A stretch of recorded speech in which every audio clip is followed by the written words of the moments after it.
আইসিসির যে ইস্যুটা আপনাদের সাথে আমি আলোচনা করতে চাই,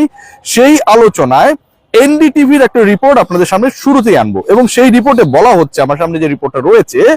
যে ইন্ডিয়া পাকিস্তানের যে ম্যাচ, শিডিউলড ম্যাচ, যেটা শ্রীলঙ্কার কলম্বোতে অনুষ্ঠিত হওয়ার কথা ছিল, যেই ম্যাচটা হবে না, কিন্তু ভারতকে ফ্লাই করে কলম্বোতে যাওয়া লাগবে। একটা অদ্ভুত ঘটনা, কিন্তু মানে তারা জানে তাদের প্রতিপক্ষ তাদের সাথে খেলবে না,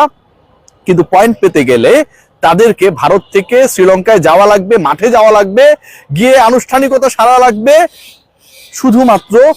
ওই যে ভিক্ষার পয়েন্ট পাকিস্তান যেটা ইন্ডিয়াকে দেবে সেই পয়েন্টটা এনশিওর করার জন্য। এবং সেটা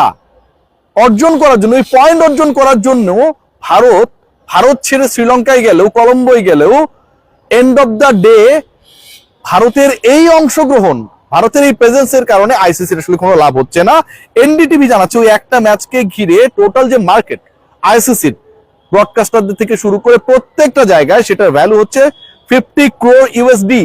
50 কোটি মার্কিন ডলার, হিউজ। বাংলা টাকায় যদি আমরা কনভার্ট করি, সেটা দাঁড়ায় বাংলাদেশি মুদ্রায় 6120 কোটি টাকা। 6120 কোটি টাকা শুধু একটা ম্যাচ যদি পাকিস্তান ভারতের বিপক্ষে না খেলে, যে ব্যাপারে তাদের সরকার অলরেডি তাদের ডিসিশন মেক করেছে, পিসিবি সেটা জানিয়ে দিয়েছে, পুরো দেশের সমর্থন পাকিস্তানের পক্ষে রয়েছে, এবং they are stick on the decision that they are not going to play against India on 15th of this month. বিশ্বকাপের সবচেয়ে বিগ ম্যাচ, সেমিফাইনাল, ফাইনাল, সেগুলো তো ডিফারেন্ট স্টেজ, বাট গ্রুপ পর্বের সবচেয়ে বিগ ম্যাচ, এক্সপেক্টেড ম্যাচ, যেই ম্যাচটা খেলানোর জন্য এবং খেলার জন্য ভারত পাকিস্তানের দেখতে পারে না ঠিকই, কিন্তু একই গ্রুপে রাখার চেষ্টা করে। আইসিসি লভ্যাংশের ওই খোঁজ করার জন্য পাকিস্তান ভারতকে এক গ্রুপে রাখার চেষ্টা করে, সেই ম্যাচ না হওয়ার কারণে 6000+ বাংলাদেশি টাকায়, 6000 কোটি প্লাস বাংলাদেশি টাকা শুধুমাত্র আইসিসি লস হবে।